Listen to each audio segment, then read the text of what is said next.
Сәлем достар. Сіздермен бірге отандық фильмдерге қысқаша шолу жасайтын қысқа нұсқа каналы. Бүгін біз қазақ хоррор жанрындағы ең ауыр шынайы фильмдердің бірі дәстүр фильміне қысқаша шолу жасап өтеміз. Видео басталмас бұрын арнамызға тіркеліп лайк басып кетуді ұмытпаңыздар. Сіздердің қолдауларыңыз бізге жаңа киноларға осындай қызықты шолулар жасауға үлкен мотивация береді. Ал енді уақыт жоғалтпай, фильм оқиғасына бірге үңілейік. Фильм желісі мектептегі соңғы қоңырау өтіп жатқан сәттен басталады. Әкім сөз сөйлеп, ауылдың беделді бизнесмені Нұрсұлтан аға сөз береді. Бірақ дәл сол сәтте полиция қызметкерлері келіп, оның баласы тағы да бұзақылық жасағанын хабарлайды. Белгілі болғандай, Болат мектеп оқушыларынан ақша тартып алып жүрген екен. Оны естіген әкесі ашуға мініп, баласына келіп ұрып, егер бұл әрекетін тоқтатпаса, әскерге жіберетінін айтып, қорқытып кетеді. Осыдан кейін Болат өзін кім ұстап бергенін анықтамақ болып, тағы да оқушыларды ұстап алып қорқытып сөйлесіп тұрады. Сол сәтте оның көзі Диана есімді қызға түседі. Бірақ ол бәрібір балаларды ұрып-соғып, қорқытуын жалғастыра береді.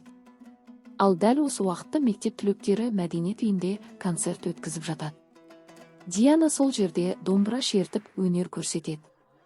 Концерт аяқталған соң мерекелік кеш өтіп, барлығы үйлеріне тарайды. Ал Болат пен оның достары болса ішімдік ішіп, мас күйде көше кезіп жүреді. Түнде Диана құрбысымен бірге үйіне қайтып келе жатқанда, Болат пен достары оларды көлікпен қуып жетіп тиіседі. Болат Диананың құрбысын қорқытып қуып жібереді де, Диананы көшенің дәл ортасында зорлап кетеді. Осы оқиғадан кейін Диананың ата-анасы түн ортасында Болаттың үйіне барып, үлкен жанжал шығарады. Кейін барлығы полиция бөліміне жиналып, Болаттың үстінен арыз жазады. Бірақ келесі күні әкім мәселені ушықтырмай шешу үшін Диананың әкесіне Болаттың әкесімен бірге келіп, жұмыста көтереміз, жағдай жасаймыз. Ең дұрысы, жастарды үйлендірейік деп ұсыныс айтады. Басында Диананың ата-анасы үзілді-кесілді қарсы болады.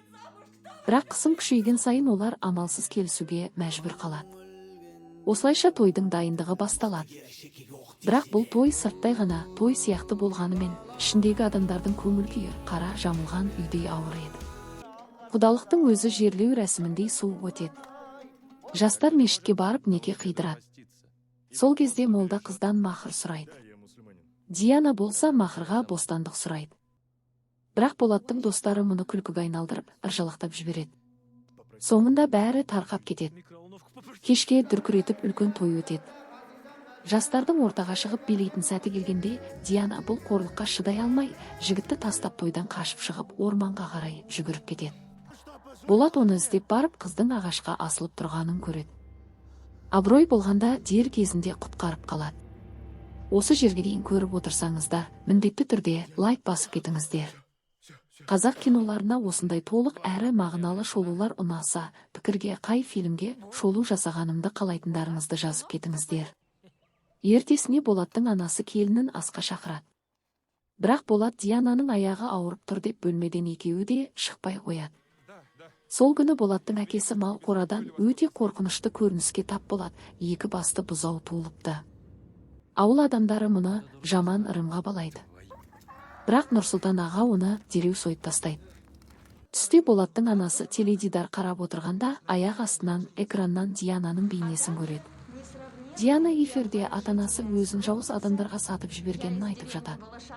Мұны көрген енесі шошып кетіп, теледидарды суырып тастайды. Біраздан кейін Диананың бөлмесінен домбыра үні естіледі. Есікті ашпақ болғанда Болат келіп шешесін шошытып жібереді де, кейін шығамыз деп есікті қайта жауып алады. Кешкі асқа Диана тағы шықпай қалады. Болаттың әкесі түсте болған оқиғаны айтып, келіннің қайда екенін сұрап баласына ұрсады. Болат шыдамай орнынан тұрып кетіп, Диананың бөлмесіне кіреді. Сол жерде ол кешірім сұрай бастайды.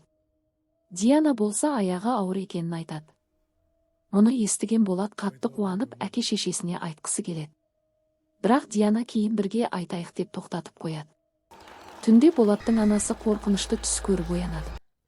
Жуынуға шыққанда үйден біртүрлі дыбыстар ести бастайды. Ас үйге келсе, Диана ыдыс жуып тұрып бір сөзді қайта-қайта қайталап айтып жатыр екен. Бірақ енесі үндемей кетіп қалады.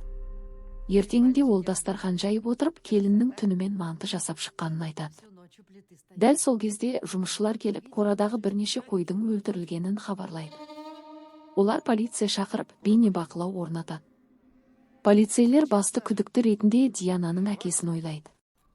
Ал жұмысшылар болса қорқып, бұл оқиғаны жаман ырымға балап, жұмыстан кететіндерін айтады. Нұрсұлтан аға ашуланып бәрін қуып жібереді. Кейін өзі құдалардың үйіне барып, Диананың әкесінің қалаға кетіп қалғанын біледі. Ал анасы қызы телефон көтермей жатқанын айтады. Нұрсұлтан аға келіннің сәл ауырып қалғанын айтып шығып кетеді. Кешке Болаттың анасы тағы да біртүрлі жағдайларға куә болады. Теледидардан қайта-қайта Диананың бала күнгі домбыра тартып отырған бейнесі шыға береді. Шошып кеткен әйел баласының бөлмесіне барып есігін ұра бастайды. Баласы есігін ашқан кезде ол баласының үстінен жағымсыз иіс шығып тұрғанын байқайды. Диананы шақыр дегенде Болат демалып жатыр деп ақталады. Сол түні Болаттың әкесі мас күйінде үйге келеді. Анасы оған үйге молда шақыру керегін, үйде жын не елес бар екенін айтады. Бірақ күйеуі сенбей, мән бермей қоя салады. Ертесіне үйдегі иіс күшейе түседі. Болаттың анасы иіс қоқыстан шығып жатыр екен деп оны тастауға кетеді. Қоқыс төгіп келіп тағы да әлгі дыбыстарды естиді. Ақырын бөлменің есігін ашып қараса, ішін шыбын басып кеткенін көреді. Сол сәтте Болат байқап қалып ашуланып кетеді. Кейін анасы мешітке барып, молдадан көмек сұрайды. Болған жағдайдың бәрін айтып береді. Молда оған сүре жазып беріп, үйде оқып жүруді тапсырады. Ал Болат сол уақытта әкесіне тамақ апарып барады. Әкесі баласына оны жақсы көретінін, тек бақытты болғанын қалайтынын айтады. Болат болса мен бақыттымын деген сөзді қайта-қайта айта береді. Сол кезде әкесі сырттан дыбыс естіп шығып кетеді. Біраздан кейін ол үйге қайта кіргенде өміріндегі ең қорқынышты көріністі көреді. Болат өліп қалған анасы мен әйелін дастархан басына отырғызып қойып, екеуінің ортасында мен бақыттымын деп күліп отыр екен. Шошып кеткен әкесі сыртқа қашып шығып, молданы ертіп келеді. Молда ешкімге үйге кірмеуді қатаң ескертеді. Бірақ әкеліп жүрек шыдамай, рәсім аяқталмай тұрып үйге кіріп кетеді. Дәл сол сәтте қолына пышақ ұстаған Болат молдаға қарай жүгіріп шығады. Әкесі баласының алдына түсіп, өз ұлының қолынан қаза табады. Фильмнің соңында шындық ашылады. Диана той күні-ақ асылып қайтыс болған екен. Ал Болатқа жын дәл сол сәттен бастап кіргені көрсетіледі. Болаттың анасы молданың сүресін оқып келіп, келіннің өлі денесін тапқанда жүрегі тоқтап қалғаны белгілі болады. Ал Болаттың өзі ақырында жындыханада ем алып жатқан күйінде көрсетіледі. Міне достар, фильмі осылай аяқталады. Фильм қоғамдағы зорлық-зомбылық, әділетсіздік, қыз тағдыры және үнсіз қалған адамдардың қасіреті туралы өте ауыр ой тастайды. Егер осындай фильм шолулары ұнаса, міндетті түрде арнамызға тіркеліп, лайк басып, қоңыраушаны қосып қойыңыздар. Қай фильмге келесі шолу жасағанымды қалайтындарыңызды комментарийге жазып кетіңіздер. Сіздердің пікірлеріңіз біз үшін өте маңызды. Келесі кездескенше достар,